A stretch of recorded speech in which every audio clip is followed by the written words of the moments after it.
Peripheral manufacturers see smartphones as a blank canvas on which to paint their own vision of mobile phone perfection, mainly by creating devices which plug into or bolt onto them in order to improve a particular feature.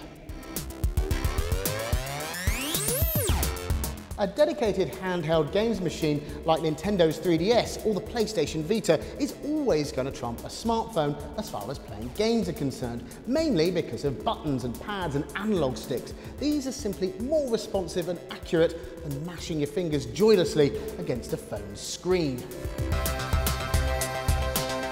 Which is where the PowerShell comes in. Plug an iOS device like an iPhone 5 or a new iPod Touch with a lightning port on it into the shell, and it adds a D-pad, buttons and shoulder bumpers.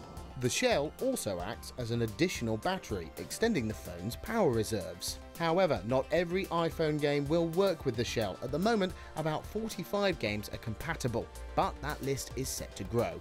When you do find a compatible game though, it does a pretty good job of transforming a telephone into a handheld games machine. The controls are responsive and it feels a lot less like you're playing a game on a phone.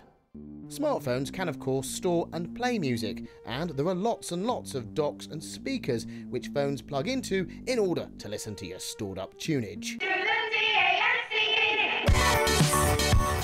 The HTC One phone has these speakers mounted on the front. Combine those with this 3D printed contraption called a gramophone 2 and you get a 50% volume increase. There aren't any electronics inside this thing at all. They're basically like an old-fashioned gramophone speaker. So, old school technology then, with a cutting-edge 3D printed twist. However, if the 3D printed versions aren't cutting it for you, they are available in milled steel. Now, at this time of year, it's not uncommon for people to overindulge. But while eating too much simply leads to an expanded waistline, drinking too much alcohol can have more immediately dangerous effects, especially for anybody considering getting behind the wheel of a car. Well, Android and iOS smartphone users who are unsure if they've had one too many can plug this device called an Alcohoot into their phone. Download the app that goes with it, plug the box into the phone via the headphone jack and blow into here. And in a few seconds, the box analyses the user's breath to measure their blood alcohol level and provides an on-screen readout.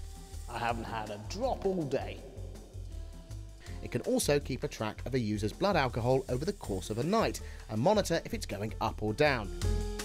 And if the alcohol level is too high, then its user will definitely need to get a cab or make use of a sober designated driver.